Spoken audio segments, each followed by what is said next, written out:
I'm Onolina from ThinkArts, and it is my great pleasure to welcome all of you, our new viewers and our returning viewers from yesterday, to the online iteration of the Junior Kolkata Literary Meet 2022. This is our sixth edition of curating this festival in association with the Tata Steel Kolkata Literary Meet. And while we would have loved to have these sessions offline, we are glad to be able to see you in this capacity as well. Today, I am delighted to introduce our speakers, Menaka Raman, who wrote the book that this session will be all about, and Priyadarshinee Guha, who will be moderating the session. Menaka Raman is the author of a number of picture books for children, including Gappu Can't Dance and Topi Rockets from Thumba, one young adult novel, Loki Takes Guard, and a few short stories. She moonlights as a communications consultant and occasional columnist. She spends too much time on Instagram and thinking about food. An alumna of Loreto House La Martinia for Girls and Presidency College, Calcutta, Priyadarshinee Guha is a master's in modern history and a gold medalist from Calcutta University. Passionate about teaching, she chose to make this her life force. Priyadarshinee has been teaching history and English for the last 22 years in reputed schools of Kolkata, namely Modern High School for Girls and the Heritage School. As a teacher of history, she has conducted several workshops for students and for training of teachers in using novel and creative approaches in the classroom. Presently the vice principal at Indus Valley World School, she actively engages in marrying her love for the arts with her teaching and in steering the children to explore and identify creative avenues of expression through drama, dance, singing, music, and literary endeavors. Before I hand over the mic to our wonderful moderator, I'd like to remind everyone that although we can't see you, we would love to hear your thoughts and questions. So please do share them on Facebook or YouTube chat, wherever you may be watching from. And without further ado, over to you, Priyadarshinee. Thank you so much, Annalena, and thank you to the Junior Kolkata Literary Meet and ThinkArts in particular for organizing this wonderful morning. I'm already saying it's wonderful because I have such a wonderful author who I'm going to be in conversation with. And it's delightful to present this book. And I want to show everyone a copy of the book, which I've been privileged to read. It's called Loki Takes Guard. And the lovely author Menaka Raman is with me here this morning. And I'm going to want to kickstart the conversation by asking Menaka, as Annalena said so nicely in her introduction, that Menaka, she called it an young adult novel. Now, usually, that is an age group that we sort of tend to neglect or keep them on the side burner. What made you think of writing a book for young adults?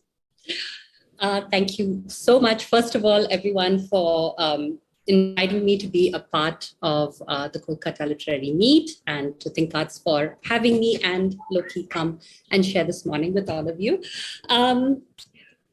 Wow, I think you're right, Priyadarshinee, in the sense that, when we think of books for children, we think of picture books, we think of early chapter books and comic books and things like that. And young adult books are kind of targeted at 12 plus, 12 and above. And I think I wanted to write a book for that age group, I think, because I remember when I was 12 and 13, I remember the books that I loved reading and that really helped me. I was a huge fan of Judy Blume, and I used to read all her books. And I remember that Judy Blume really just kind of helped me understand some of the things I was going through at that age, some of the feelings and emotions I was experiencing.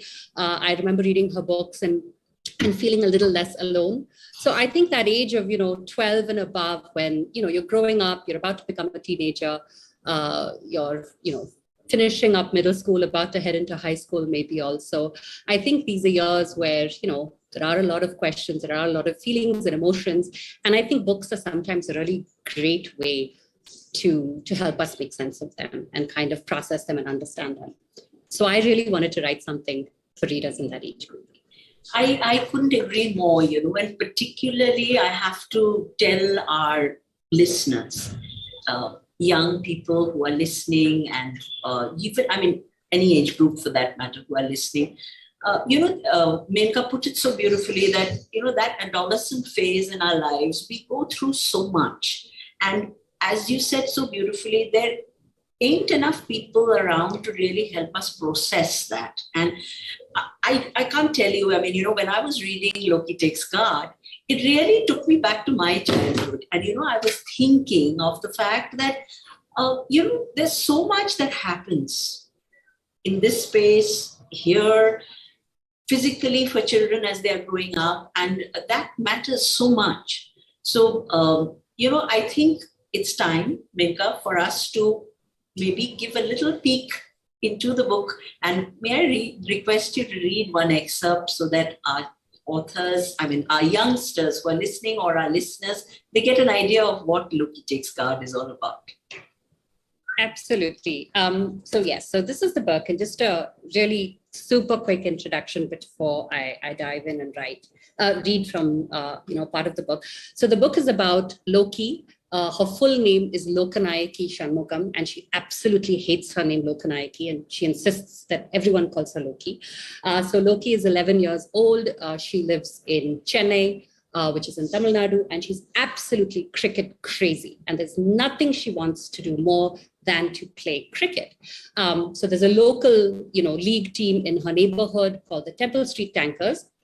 And, she's been playing with them, through her younger years. And then suddenly when Loki turns 11, the team management says that, if this is an all boys team and you're a girl and you can't play on this team anymore. And they basically, shoo her off and say, go and find something else to do.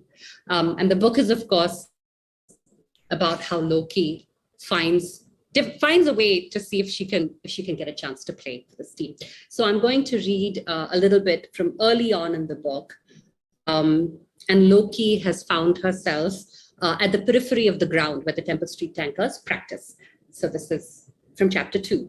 And the book is narrated by Loki.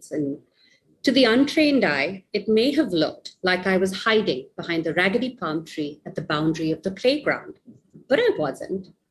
Okay, maybe I was, just a little bit. The national squad was on its way to an epic loss, which meant the third cross street, which had been empty an hour ago, was now back to its usual busy self. Everyone had decided they were better off going out and about, doing what needed to be done rather than sit at home and watch India lose. The Temple Street Tankers had turned up for practice and obviously preferred to get humiliated by Coach Amir than watch the squad humiliated. I decided to take a walk, and most of my walks these days had ended up with me secretly watching the Temple Street Tankers practice. Coach Amir was bowling to the boys who had lined up by the nets. There were about 15 of them waiting for their turn, and I knew each and every one of them, their names, where they lived, how much they scored in their last maths exam. Some of their sisters went to my school, some of them lived on my street, almost all of them took maths tuition with Appa. There was Bonda Balaji, my cousin and number one idiot. I watched him show off the new cricket bat, his grandfather had bought him for his birthday. He was practically sticking it under the other boys' noses, and I could tell they were trying to ignore him. Most of the boys on the squad used the team kit, ancient, taped together bats, super gross thigh pads that were yellow and decaying and smelled of sweat, and threadbare leather balls that were more thread than leather. The Temple Street Tankers didn't have any money to buy new equipment, and most of the boys who played on the team didn't come from the kind of families that could or wanted to spend money on gear. But they all had no trouble paying for Girija aunties all year, all subjects' tuitions under one roof. Only Balaji got his gear updated regularly. His father, my Appa's cousin, had created some app or something that made translations super easy. Balaji's mother kept telling everyone how they now own 3 houses, but they were going to keep staying in their rented house because they didn't want to show off. Yeah, right. I stood a little straighter when Suraj, the captain of the team, came up to bat. At 14, he was technically too old to play in the under-13 team, but since he'd failed 7th standard twice, they said he was still allowed to play. That's life for you. An overaged 7th standard fail can play for the cricket team if he's a boy, But a girl can't play, even if she's 11 and the best right-hand batsman this side of Chidambaram Stadium. Sure, I'm the only one who knows that. But if I don't get a chance to play, how will everyone else ever know? Boom. Suraj had lobbed the ball hard and it landed near my feet. Before I thought about what I was doing, I bent down to pick it up. Stupid move. Hey, look, Loki has come. What are you doing here? Go home, said Balaji. Loki. If there was one name I hated more than Lokanayaki, it was Loki. A name I had regrettably given myself in UKG when we were learning the alphabet, and Meeta ma'am had asked us each to think of a word that described us and started with the same letter as our name. I said Loki, and the name had stuck. That idiot Balaji. He wouldn't know a Yorker from a Chinaman. I stepped out from behind the tree and shined the ball against my itchy nylon skirt. Loki, what are you doing here? Coach Amir yelled. Coach, can I bowl? Just once, coach. Please, I've been practicing. I could hear the begging in my voice and I hated it. The boys were now all watching and laughing. I could feel my face heat up, but not because I was embarrassed. I'd been laughed at plenty of times before. I was mad. My breath was coming out in short, angry puffs, and I ran up and bowled anyway. The ball hit Balaji in the stomach, and his face froze mid-baboon laugh and changed into an expression of pain. Soon, everyone was laughing at him. It didn't even hit the stumps, you stupid, Balaji said, wheezing. I wasn't aiming for the stumps, you stupid. And before anyone could say or do anything else or laugh any louder, I turned and ran out of the crowd. As I said, I think I told Menaka this a little while ago, and I want to repeat it for our viewers, that, when I was reading the book, the whole feel was so cinematic. You could actually feel that you were there on the outskirts of this cricket field with Loki standing next to her. And there's this deep desire within her to be right there in the middle in those 22 yards. And she feels that she knows somewhere that, she can do it and do it better than those fellas who are playing out there. And yet, she can't be there, but she wants to be there. And then all this going on in her head, this name that she was given when she was in class. And, it's so delightful because I think it happens to so many of us when we are kids that we don't like our name. And many kids are like that. They don't like their name. And poor child, she's stuck with this name, which she hates people calling her with. And she's conveniently shortened it to Loki. But this, I think it's a nationwide obsession with the game.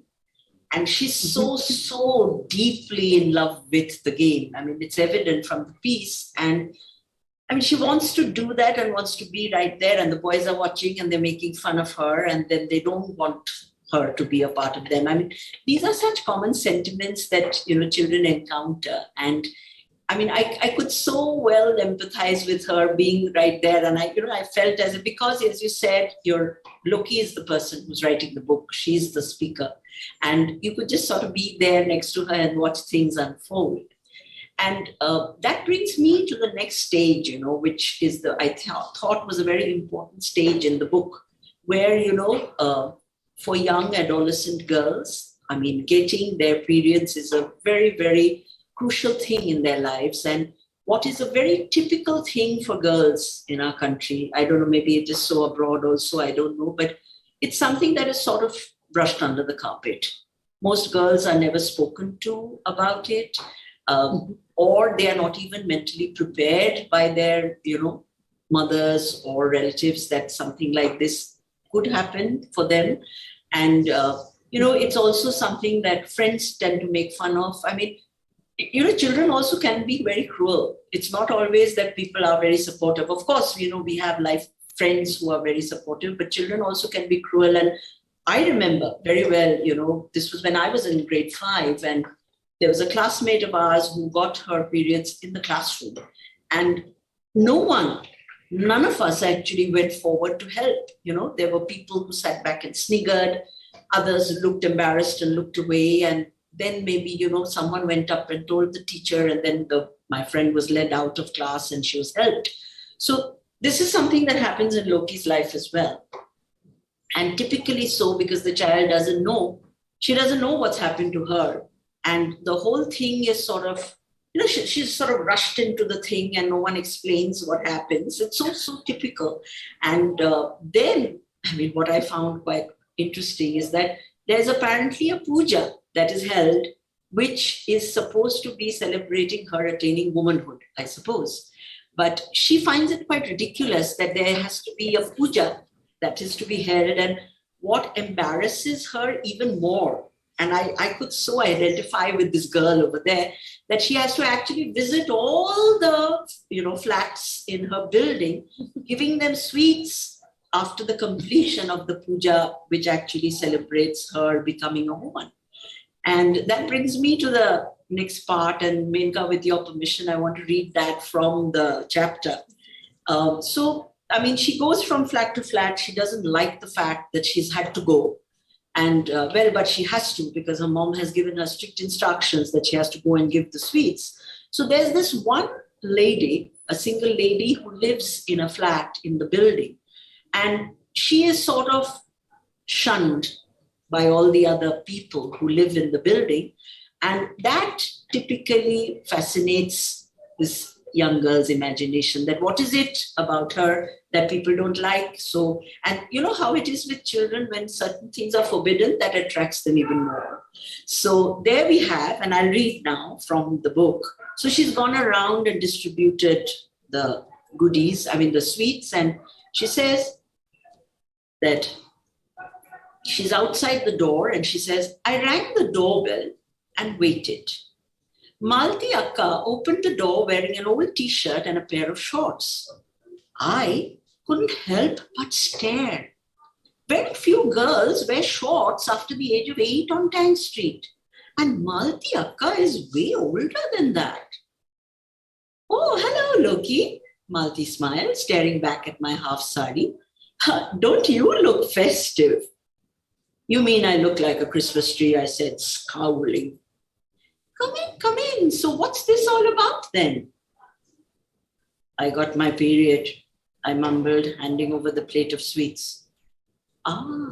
Should I say congratulations then? Congratulations? Are you out of your mind? I realized that I had said the words out loud when Malti Akka giggled. For some reason, the giggle set me off. This is the worst thing that's ever happened to me.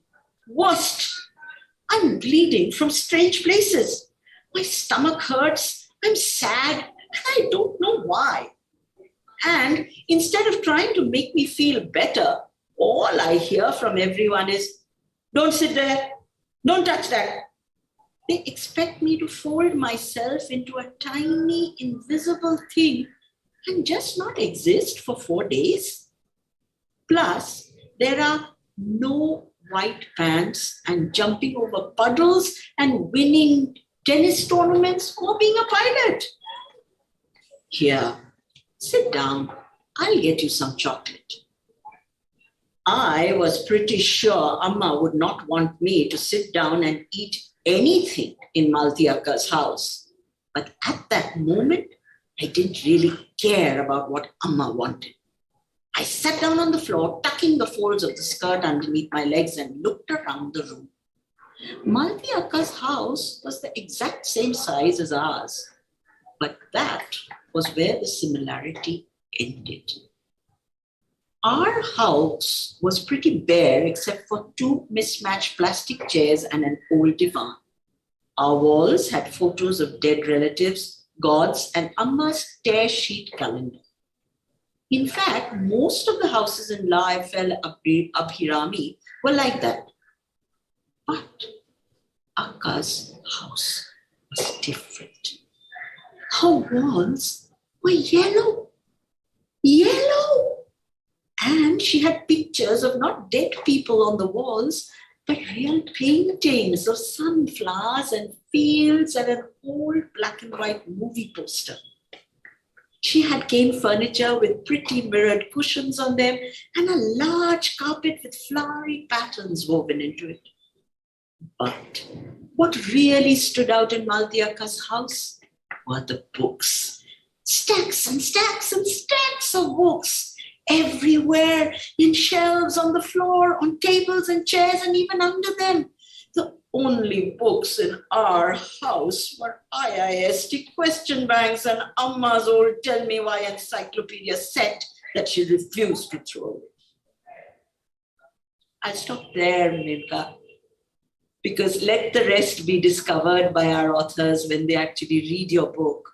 But the fact is that here was something that the child didn't get in her own home. And suddenly this amazing world has opened up to her and she cannot figure out why everyone shuns this lady.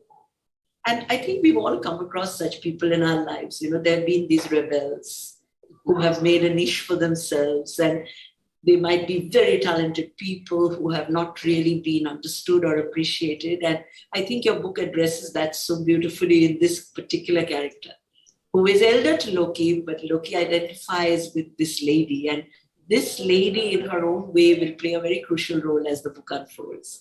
And we'll leave it to the authors to the readers to discover that when they actually read the book. But I mean, this, as I kept saying, I'm going back to that at the cost of sounding repetitive. It's so cinematic. When I was reading it, I could actually picture this unfolding, that here's this adolescent girl. She's uncomfortable in this stage of her life, and she's gone to another flat, and it's like as if heaven has opened up in front of her eyes. And here is someone who actually, for the first time, wants to understand her. And, because we have that reference to the IIST question banks, I want to bring that in because, her brother and her dad, they play very important roles in the story. And her poor brother, who has been preparing for this examination and repeatedly failing, is also another, picture of something so typical in families. That here are things, and I want you to comment on that, Menaka. I mean, your thoughts are very important as the author, because obviously you thought of this when you were writing. How is it that we tend to thrust these roles on children? Just comment a little bit on her brother and, how he is sort of thrust into this. Okay. So I'd like to share first the real life inspiration for Loki's brother, Vasu. And when I was in school, I used to go for maths tuition to a wonderful maths tutor, a teacher who was a professor at IIT Madras. And he had a teenage son at home who had actually written the IIT entrance twice and failed. And he was preparing for it for the third time. And that boy always stayed in my mind because he was almost like the shadow at home. He was there, but not there. He was this very quiet, it's like, I think obviously 2 years and, obviously for many years before that in school, having prepared for this life-altering exam, which is going to kind of set you up for success for the rest of your life. And then there's the added pressure of a parent who teaches there and who's been to IIT themselves. And I think he just seemed so beaten down by the world. And, I never spoke to him. I went to that for 2 years for maths tuition. When I was in school, he never said a word. None of us who went for this group class ever spoke to him, but we always knew that he was there, and everyone would talk about how he'd not made it. I don't know what he's doing then. I mean, I lost touch with the family after I stopped class, but he really had an impact on me, I guess, because when I was thinking of who would be in Loki's family, apart from her parents and her grandparents, and I thought, she should have a brother. He just kind of immediately came. And I think parents, their children, and in thinking they know what's best for their children, without really ask them what they want and what they would like to do, pre-decide and kind of ascribe certain, career aspirations or life paths to their children and say, this is what you will be and this is what you will do. And I think it's really hard when you're young to go against that and to have a different, even if you want something else for yourself, it can feel very, very hard to kind of speak up for yourself. Or maybe you don't know what you want to do, but you know that that's not what you want to do. So you have no real alternative to give and say, I don't want to do this, I want to do that instead. You don't know that yet for yourself.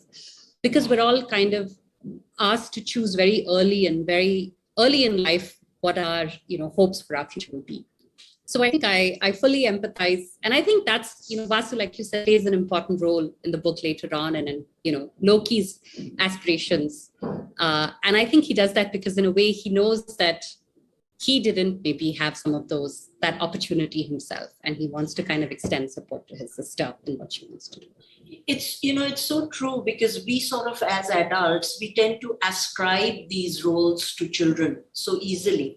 And sort of put them in these straitjackets and say that, oh, you're just meant for this. But, like I always say, and it's so typical, particularly for boys. And I mean, I'm coming to the gender thing because it plays such an important role in your book. Particularly for boys, oh, you're going to become an engineer. You're going to become a doctor. Oh, you're so good in sports. You will play cricket and you will be in the India team one day and the parents will go lay out the red carpet to do that. But say for someone like Loki, I mean, she's so passionate about the game, but I mean, nowhere does she get that kind of support except from her friends, the twins who are there in the book, because they just are her friends and they love her and they will go with whatever she wants. But there's no one who would want to understand that this girl genuinely loves the game. And that plays such a crucial thing, that's the crux of your book, actually. And, that leads me to want to ask you at this stage, I mean, we talk of women empowerment, we talk of feminism, and, there's so much happening and people say, oh, we've heard it all and we've said it all.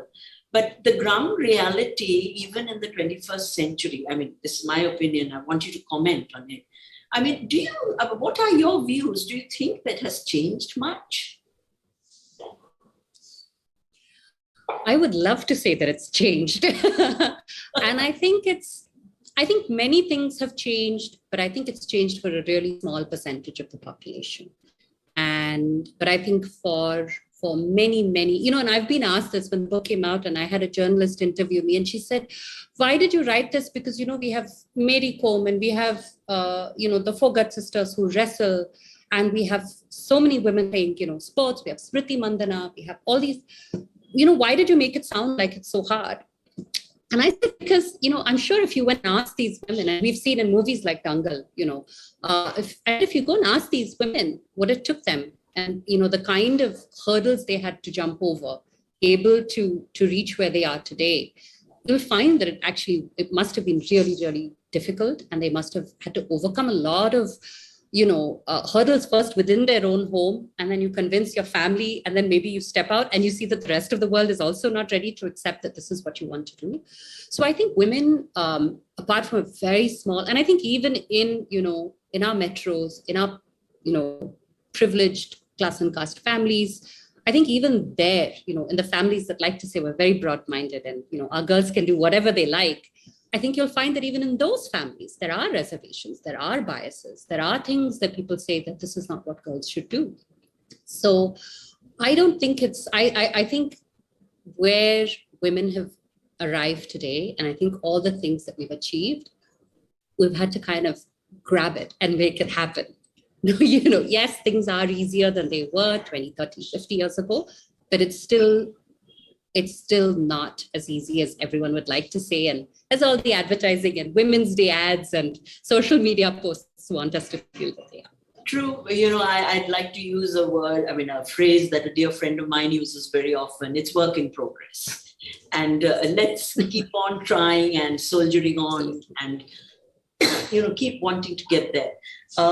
We'll have to keep an eye on the watch as much as I wouldn't want to. So Menaka, I think it would be good if we could give another excerpt to the audience and then we could move into questions. Okay. So I'm picking up from where, Loki goes to meet Malti Akka in her house. And Malti knows that Loki likes to play cricket. And when she hears that she's no longer allowed to play for the Temple Street Anchors, she plants the seed of an idea in her head and says, well, why don't you start a petition? Start a petition and get enough people to sign. And if you get that number, then you can go and show to the management of the team that you should have an opportunity. So Loki gets excited by this idea, and so she writes up this petition.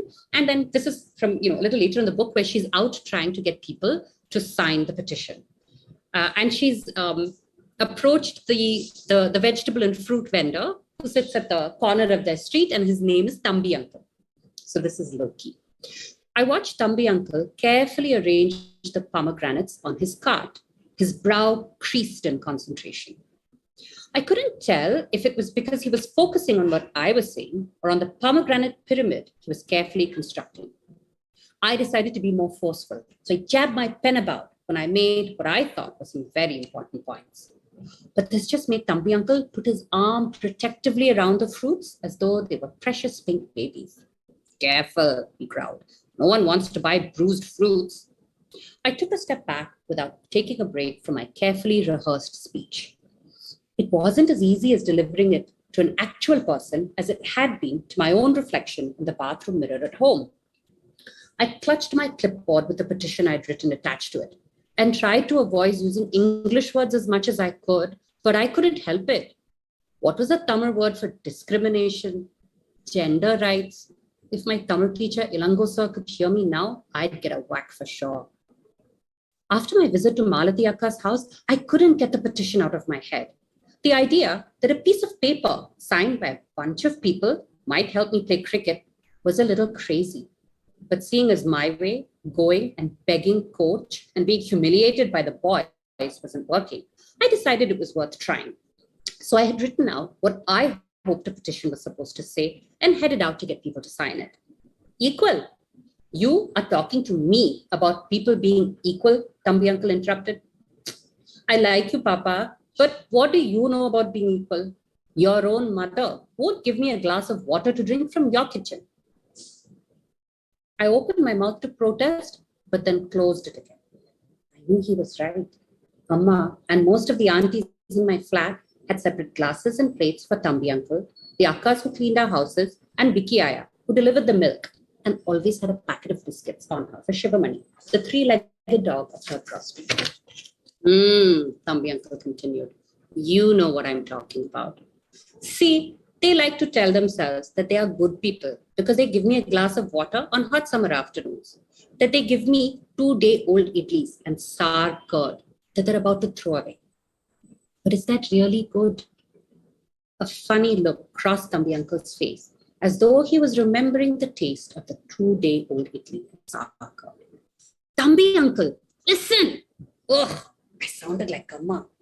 Yes, I'm listening. Everyone is equal, good for everyone. What do you want me to do about it now? I want you to help me play cricket for the Temple Street Tankers. That Dabba team. Why do you want to play for them? They're terrible, Thambi Uncle grumbled. Make your own team. I've seen those boys play. They're useless. You're better off making your own team. They're not useless. Ravi is a good opener. Anand bowls nice line and length. Ishwar's a good pinch hitter. And okay. I don't want everyone's horoscope now. If you want to play with those idiots, that's your problem. How is this chit of paper going to help though? That's what I've been trying to explain for the last 10 minutes. If I get enough signatures on this from people who agree with me, then the team might let me play for them. Papa, if signing a piece of paper was all it took to change things, then everyone would be out there waving sheets of paper around and signing things. No, you rich people have no idea of the way things work in the real world. What's the point of an education if you're all still so dumb? Though being called dumb stung, I could see that Thambi Uncle had a point. If a petition was all it took to change something that was wrong, then why did so many stupid, sucky things still happen? What if this was a dumb idea? What did Malati Akka know anyway? How many petitions had she done that had made a difference? My shoulders sagged as I felt the hope that I'd been clinging on to slip away. Okay, don't start crying now. Okay, I'll sign it. Give it here. I got the feeling that Thambi Uncle just wanted to get rid of me, but I didn't mind. I had brought an ink pad along with me so that everyone could sign the petition. I took it out of the small bag slung over my shoulder and held it open for Thambi Uncle. Stared at it with disgust. What? You think I don't know how to sign my own name? I studied the 10th standard, okay? I know more than you do. Give me that, he said, and grabbed the pen from my hand. He rested the pad on the side of the cart and signed his name, admired his signature, and then turned the piece of paper over. Wait, am I the first person you've asked? No, I said reluctantly. I've asked 10 people so far, and no one else signed. I am not surprised. The people on the street hate change. Okay, go to Arasu at the tea stall and Rani who sweeps the road. She and her friends will sign, and ask Raju who fixes shoes near the temple corner. Tell them Tambi. Thank you, Tambi uncle. Wait, take this. How will you play cricket if you're so skinny? I caught the pomegranate. Tambi uncle tossed at me. Thank God. Imagine signing your check, finding out we can't catch a ball. Such an important comment on so many issues, which, you've put forward so beautifully. I mean, just through this interaction between this fruit seller and this young girl. And, the perceptions that we have and how we view people. I mean, these are such important issues, and it's very common. I think, as we said, some certain things have not changed in our society. And still, I think in most households, the way the people who help us, our domestic help, the way they are treated. And, this typical thing of separate utensils for this food seller when he visits, stale food being given. I mean, these are so real. I mean, and it is something that, it's so telling of the society which we live in. But you've put it across in such a lovely way. And not as if, you're complaining or pointing fingers, but the fact is that this is how it is, and we really need to give it a thought, and how it's so important for this child, because it sets her thinking when Tambi talks to her and tells her these things.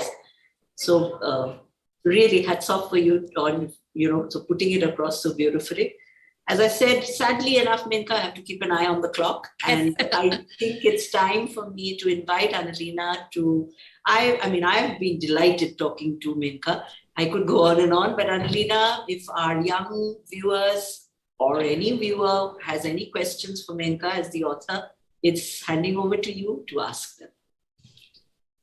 Thank you so much, Priyadarshinee, and thank you so much, Menaka, for writing this book and reading out these wonderful excerpts for us. I think for those of the viewers who haven't read it, they've really enjoyed it, and I'm sure are keen to get a copy themselves. We've had a few comments across YouTube, Facebook, and WhatsApp, and I'll start with a comment and not a question, which I think captures sort of the essence of the book quite beautifully. And I'll just read out exactly as I received it. The mentality of the people are like only boys play cricket, not girls. If girls play, they are made fun of. Even now, if we ask someone to name somebody from the Indian cricket team, they will say Rohit Sharma, Ishan Kishan, etc. But they will never say Mithali Raj. So I think that quite really beautifully captures what the book is trying to say. And then on the other end of it, we have a question asking why were girls in the past not given the permission to play whatever game they want to play. I am a girl, yet I am not deprived of my right to play what I want. So if you would like to address those, please. Thank you.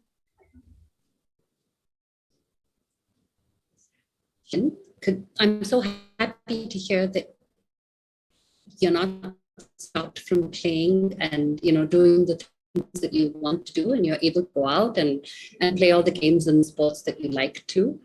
But I think today you'll find that in many places, after a certain age, it's not considered proper. It's not considered right for girls to go out and play sports. And there are a number of reasons for this. If you come from very traditional family, for example, you have to play sports either in track pants or in shorts. And I've heard interviews, with young girls in parts of Bombay who play football, who started playing football. And for so many of them, the first barrier was to be able to go and tell their families that, I've been asked to come and play football, but I have to wear shorts and I have to go out and play in public. And, as inconceivable as, saying no to someone because of that may be to many of us. I think that is the ground reality for many, many young girls today, is that the families don't want them going out in shorts or even track pants and playing, and they don't think that it's the right thing to do. So I think there are still, and there are many other things as well. Like, for example, I know girls sometimes feel in public parks and public spaces, Maidans, where everyone comes out to play sports. The majority of space is still taken up by boys and men playing sports. And then there is that certain hesitation, there's that certain discomfort in going in and staking claim to space for yourself to want to play with your friends. If you're all girls going to play. And to occupy that space might sound easy, it might seem easy, but you have to do that. Whether you're allowed to occupy that space or not is another thing. So I think there are still, for many, many girls across the country, in cities and small towns, in villages, there are many reasons why they're not able to go out and play. And I think, it's really sad. And I think, but I know that there are so many news reports and stories coming of football teams from different parts of the country going and representing, India in countries abroad, and football matches or skateboarding and things like that. And I think the more stories we hear like that, the more stories that are shared like that, the more normalized it becomes. And, girls can then go and say, see, this person did it too, and you should let me. Thank you so much for addressing that. So for the viewer who did send in that question, it's unfortunately not in the past, as Menaka put it. It's the ground reality for many out there. But there is hope. There is possibilities now. We do see things changing, and we do see girls going out there and representing the country and staking their sort of claim in these spaces. So we don't have too much time, but there's another question, a couple of questions, and I'll club them together. One being, is Loki a real person, and was she inspired by anyone? So I thought I'd just put them together for you, and if you could take that on. Thank you. Sure. So Loki is a figment of my imagination, but she's also little bits and pieces of people I've known over the years. So like I said, her brother Vasu is based on someone that, I knew when I was in school. I had one of my best friends in school, this girl called Prabha, and she was absolutely cricket crazy. She didn't want to play cricket, but she knew all about cricket. I mean, she would sit with my, and talk about rattle statistics off, and she would have like her point of view. I remember when we were in 10th standard, there was a World Cup on, and she sneaked there were no mobile phones. We didn't have like cool smartphones then, but she brought in a little transistor, and we went and stood on the 4th floor outside the lab and listened to the cricket commentary. So I think a lot of Loki's kind of craziness and just love for the game is inspired by my friend. But, the rest of her, she is a figment of my imagination. But if I have time, I'd just like to quickly share where the idea for the story came from. Is that a few years ago, I had gone down to drop my 2 boys off at the bus stop, for their school bus in the morning. And one of, the girls in our building was standing and waiting there with this massive cricket kit. And she was in the same grade as my son, in grade 5. And she had this really huge cricket kit with her, and she just looked so happy. And I asked her, and I said, this year, are you going to play cricket? And she said, yeah, auntie, I'm going to start after school cricket, from today, and I can't wait. And, it struck me because I think while with many other sports at a school level, whether it's basketball, tennis, swimming, football even, you have like a fairly equal participation amongst boys and girls. Somehow cricket still seems to be at the school level a very boys' game. And I just remember thinking, she was the only girl, by the way, in all of, who had signed up in the school to play after school cricket. And I was just thinking, well, what must that be like for her? And what will she feel like when she goes and she realizes that she's the only girl there? So, that was the starting point. And from there, the story took on a life of its own. But that was really the starting point of the story. Thank you so much for sharing that. I think we can all agree that there's in a country like ours, there's always somebody we know who's crazy about cricket, and loves it with a passion that we can't even relate to. And thank you so much for sharing, the inspirations for Loki. The girl at your building who's crazy about cricket, and your friend in school. And I'm sure there might be a viewer out there watching right now who's a similar cricket fan, and they might also have relate to Loki quite and on a deep level. And unfortunately for everyone, I have to be the bearer of bad news and say we don't have too much time left today. But once again, thank you so much for all the viewers who tuned in and shared their questions. And thank you once again to Menaka for coming on here and sharing your book with us, and Priyadarshinee for moderating the session so wonderfully and weaving everything together. I would once again like to remind everyone that we do have a few more sessions for Junior Kolkata Literary Meet coming up. So do keep watching, and we hope to see you again at the next session. Thank you so much to the Kolkata Literary Meet team for handling the technical back-end work that we also desperately depend on these days. And once again, I'll see you all next time, hopefully. And thank you to Menaka and Priyadarshinee. Thank you so much. much. And with that, goodbye and thank you. Bye-bye, everyone. Thank you.